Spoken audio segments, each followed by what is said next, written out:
सबको जय मसीह की। मेरा नाम हिमांशु है और काफ़ी दिन से मैं परमेश्वर का वचन यूट्यूब पे प्रचार कर रहा हूँ, जिसमें मैंने परमेश्वर के बारे में बताया है कि परमेश्वर हमसे कितना प्यार करते हैं। वैसे परमेश्वर हैं कि हमारी कमियाँ कमज़ोरियाँ होने के बावजूद भी हमसे प्यार करता है। मैंने परमेश्वर के प्रेम के बारे में बहुत कुछ बताया। अगर आप उसे देखना चाहते हैं तो आप चैनल पे जाके जो पीछे वाली वीडियो है उनको देख सकते हैं और आप परमेश्वर के प्रेम को जान सकते हैं। और जिस तरह की परमेश्वर के वचन में लिखा है कि मेरे लोग इस कारण नष्ट हो रहे हैं क्योंकि उनको परमेश्वर के वचन का ज्ञान नहीं है। तो जिस तरह की मुझ पे परमेश्वर का अनुग्रह हुआ है, इसलिए आज मैं आपको परमेश्वर के बारे में बता रहा हूँ, यीशु मसीह के बारे में। और काफ़ी दिन से मैं बता भी रहा था कि परमेश्वर लोगों से क्या चाहता है, हम कैसे परमेश्वर को अपनी ज़िंदगी में इनवाइट कर सकते हैं, है ना। मैंने पिछली वीडियो में जक्कई के बारे में बताया कि जक्कई एक चुंगी लेने वाला व्यक्ति था। जब उसने यीशु मसीह को अपनी ज़िंदगी में इनवाइट किया, है ना, तो वो ईमानदार बना। उसने अपने सारे गुनाह, अपने सारे पाप यीशु के सामने मान लिए, है ना। तो आज वैसे ही मैं एक वीडियो अपलोड कर रहा हूँ जिसमें परमेश्वर ने बताया, जिस तरह की परमेश्वर के वचन में लिखा, लूक अध्याय 5 और उसकी 1 से 11। इसमें लिखा, जब भीड़ परमेश्वर का वचन सुनने के लिए यीशु पर गिर पड़ती थी और वह गन्नेसरत की झील के किनारे पर खड़ा था, तो ऐसा हुआ कि उसने झील के किनारे 2 नावें लगी हुई देखी। मछुए उन पर से उतरकर जाल धो रहे थे। उन नावों में से एक पर, जो शमौन की थी, चढ़कर उनसे विनती की कि किनारे से थोड़ा हटा ले। तब वह बैठकर लोगों को नाव पर से उपदेश देने लगा। जब वह बातें कर चुका तो शमौन से कहा, गहरे में ले चल और मछलियां पकड़ने के लिए अपने जाल डालो। शमौन ने उसको उत्तर दिया, हे स्वामी, हमने सारी रात मेहनत की और कुछ ना पकड़ा, तो भी तेरे कहने से जाल डालूंगा। जब उन्होंने ऐसा किया तो बहुत मछलियां घेर लाए, उनके जाल फटने लगे। इस पर उन्होंने अपने साथियों को जो दूसरी नाव पर थे संकेत किया कि आकर हमारी सहायता करो। उन्होंने आकर दोनों नाव यहाँ तक भर ली कि वह डूबने लगी। यह देखकर शमौन पतरस ने यीशु के पांव पर गिरा और कहा, हे प्रभु, मेरे पास से जा, क्योंकि मैं पापी मनुष्य हूँ। ठीक है, जहाँ पर एक अध्याय, हाँ, लूक 5 और उसकी 5 से 1 से लेकर 11 अध्याय में बताया गया कि एक शमौन नाम का व्यक्ति था जिसका नाम यीशु ने पतरस रखा था। इंग्लिश में पीटर कहते हैं।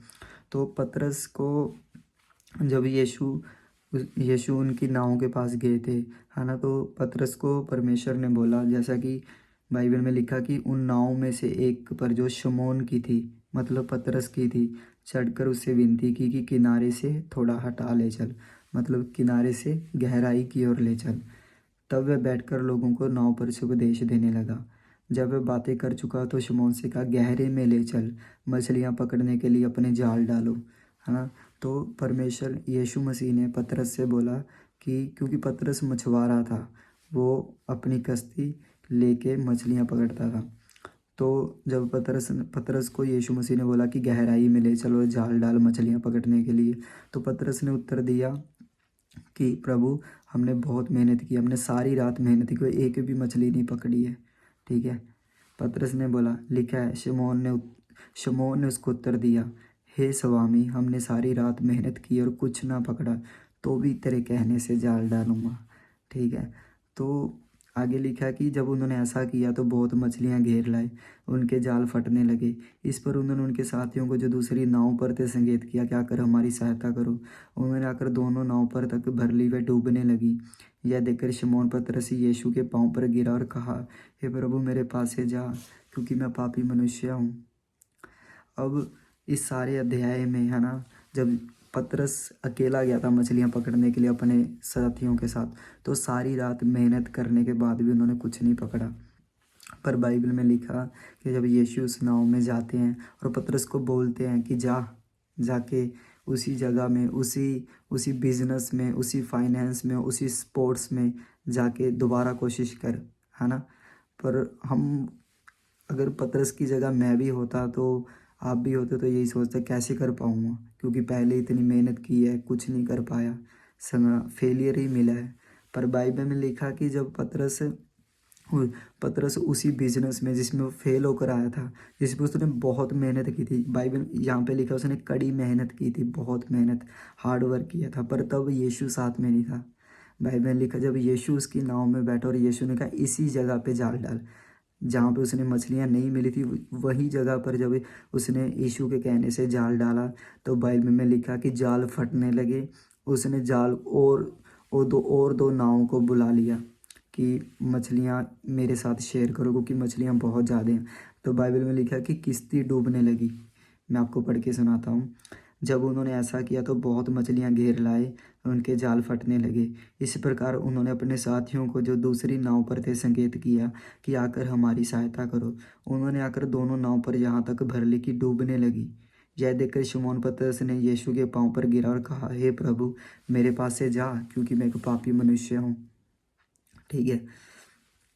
तो बाइबल में लिखा जब पतरस ने यीशु के कहने से जाल डाला, है ना, तो उसी बिजनेस में जिसमें पतरस फेल था, जिसमें शमौन फेल हो चुका था सारी रात मेहनत करने के बाद भी, उसी पतरस में इतना ज़्यादा सक्सेस हुआ कि उसके जाल फटने लगे।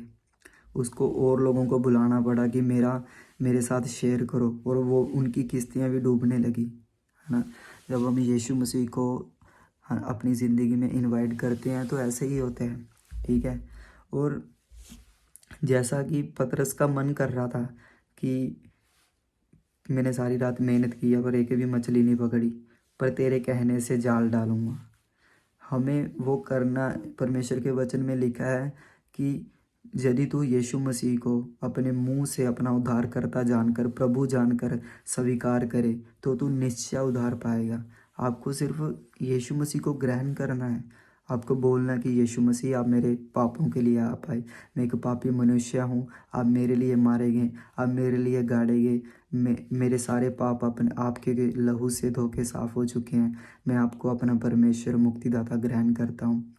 तब से परमेश्वर आपकी ज़िंदगी में काम करेंगे, क्योंकि परमेश्वर के वचन में लिखा कि धार्मिकता के लिए, धर्मी बनने के लिए, है ना, विश्वास करना पड़ता है, और आशीष पाने के लिए, उद्धार पाने के लिए, बरकत पाने के लिए मुंह से अंगीकार करना पड़ता है।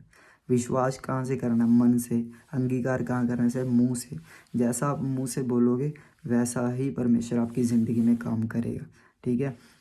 अब 8 आयत में लिखा, देख, शमौन पतरस ने जब पतरस ने इतनी मछलियों को देखा, है ना, तो वो बोला कि परमेश्वर मेरे पास से जा, क्योंकि मैं एक पापी मनुष्य हूँ, है ना। यहाँ पर कहीं भी नहीं लिखा है कि पतरस ने कोई गुनाह किया है, पाप किया है। 5 के 1 से लेकर 11 आयत में किसी भी पार्ट में नहीं लिखा कि पतरस ने पाप किया है। पर वो पाप जो लोगों को भी नहीं पता था, सिर्फ परमेश्वर को पता था, है ना, क्योंकि बाइबल में लिखा है कि मनुष्य की दृष्टि तो सिर्फ रंग रूप पर रहती है, परंतु परमेश्वर की दृष्टि मनुष्य के मन पर रहती है। मनुष्य लोगों के सामने दिखावा कर सकता है लेकिन परमेश्वर के सामने नहीं, क्योंकि वो हमारे थाउट्स, विचारों को भी जानता है। ठीक है। तो पतरस ने वो गुनाह जो उसके थाउट्स में था, जो उसने लोगों को नहीं बताया, मैं नहीं जानता वो गुनाह कौन सा था। ठीक है। पर पतरस ने उसी गुनाह को परमेश्वर के सामने मान लिया कि प्रभु, मैं एक पापी मनुष्य हूँ, मेरे पास से जा। मैं ये ब्लेसिंग जो आपने मुझे दी है ना, इतनी मछलियाँ, मेरे जाल फटने लगे, मैं ये डिज़र्व नहीं करता, है ना। यहाँ पर कितने लोग हैं, हर जगह जाओगे, मैं भी इसी चीज़ में हूँ कि हम हमेशा लोगों से कुछ ना कुछ डिज़र्व करते हैं। भी हम चाहते लोग हमारी रिस्पेक्ट करें, हम चाहते लोग हमारी इज़्ज़त करें, हमें पहला स्थान दें, है ना। हमें जब हम कमज़ोर हों तो हमें हमारा हौसला बढ़ाएं। हम डिज़र्व करवाते हैं, मतलब इज्जत खुद चाहते हैं। लेकिन पतरस ऐसा नहीं था। उसने अपने मन में अपने गुनाह, अपने पाप अपने परमेश्वर के सामने मान ली। ठीक है। यही वजह थी यीशु की उसके नाव में जाने की। इसी तरह से जब आप अपने गुनाह, अपने पाप परमेश्वर के सामने मान लेते तो प्रभु आपके जीवन में आते हैं। मैंने पिछली वीडियो में जक्कई के बारे में बताया। जक्कई ने क्या किया था? जक्कई ने भी अपने गुनाहों को, अपने पापों को यीशु के सामने माना। लोगों की कोई चिंता परवाह नहीं की। उसने कहा, प्रभु कि देख, मैं चुंगी लेने वाला इंसान हूँ। जिस व्यक्ति का मैंने 1 रुपया लिया था, मैं 4 पे वापस दूंगा, 4 गुना वापस दूंगा, मतलब 5 रुपये हो गए। ठीक है। तो जब हम अपने मन में डिसीज़न लेते हैं ना कि मैं ईमानदार बनूँगा, तो परमेश्वर उन फैसलों की इज़्ज़त करता है। क्योंकि परमेश्वर का वचन कहता है कि जितने उसको सच्चाई से पुकारते हैं उनके वह निकट रहता है। तो जब आप परमेश्वर के साथ ईमानदार होंगे, है ना, जब वो आपकी कश्ती में शामिल हो जाएगा, जिस नाव में आप उसको बिठाना चाहते हैं, जब वो उसमें आ जाएगा, उसी बिज़नेस में जाके दोबारा कोशिश करो, उसी फाइनेंस में जाके, उसी स्पोर्ट्स में जाके, उसी स्टडी में जाके परमेश्वर आपको सर्वश्रेष्ठ करेगा, परमेश्वर आपको ऊँचा करेगा, क्योंकि अब आप अकेले नहीं हो, आपके साथ परमेश्वर है। वचन में लिखा, कुँवारी गर्भवती होगी, उसका नाम यीशु रखना, इम्मनुएल रखना, जिसका मतलब है परमेश्वर हमारे साथ है। हमारी कामयाबी परमेश्वर की ओर से है, ठीक है। बाइबल में लिखा है कि यीशु ने कहा, मुझ पे विश्वास करने वाले मुझसे भी बड़े बड़े काम करेंगे। तो आपको सिर्फ परमेश्वर पर विश्वास करना और अपना जीवन देना है, ठीक है। तो मुझे विश्वास है कि आज के वचन के द्वारा आपने बहुत आशीष पाई होगी, ब्लेसिंग पाई होगी, क्योंकि जब मैं अपनी ज़िंदगी में हताश था, परेशान था, तब मुझसे भी परमेश्वर ने अपने किसी दास के द्वारा बात की थी, मुझसे भी अब तक वो करता है, ठीक है। तो मैं भी चाहता हूँ कि परमेश्वर अपने वचन से अब मेरे भाई बहनों से बात करे, क्योंकि उसका वचन कहता है वे कि अपने वचन के द्वारा लोगों को छू के चंगा करता है और सत्यानाश के गड्ढे से निकालता है अपने वचन से। उसके वचन में बहुत पावर है। बाइबल में लिखा कि परमेश्वर का वचन जीवित है, प्रबल है, मतलब हर चीज़ पे जय पाने वाला है, प्रबल, हर चीज़ पे प्रबल हो जाता है, ठीक है। तो जब आप यीशु मसीह को अपना मुक्तिदाता उद्धारकर्ता अपनी ज़िंदगी में ग्रहण करते हैं, उनको इनवाइट करते हैं अपनी ज़िंदगी में, उसी चीज़ों में जिनमें आप फेल हो, कोशिश करो जाके, ठीक है। मैं आज आपको ये प्रोफेसी करता हूँ कि आप उसमें विक्ट्री पाएंगे, चाहे कोई भी चीज़ क्यों ना हो आपकी ज़िंदगी में, ठीक है। तो परमेश्वर आप पे अपना अनुग्रह करे, अपने मुख का प्रकाश चमकाए, अपनी शांति आपको दे। God bless you everyone. मैं ये चाहता हूँ कि आप ये वीडियो को ज़्यादा से ज़्यादा इंस्टाग्राम पे, फेसबुक पे शेयर करें, क्योंकि ये वीडियो उस इंसान तक पहुँच पाए जिसको परमेश्वर का वचन चाहिए। क्योंकि बाइबल में लिखा कि मेरी प्रजा नष्ट हो रही है, मेरे लोग नष्ट हो रहे हैं, क्योंकि उनको परमेश्वर का ज्ञान नहीं है, ठीक है। तो सब्सक्राइब करने की कोई ज़रूरत नहीं है, बस शेयर करें, लाइक करें। Thank you everyone, God bless you all.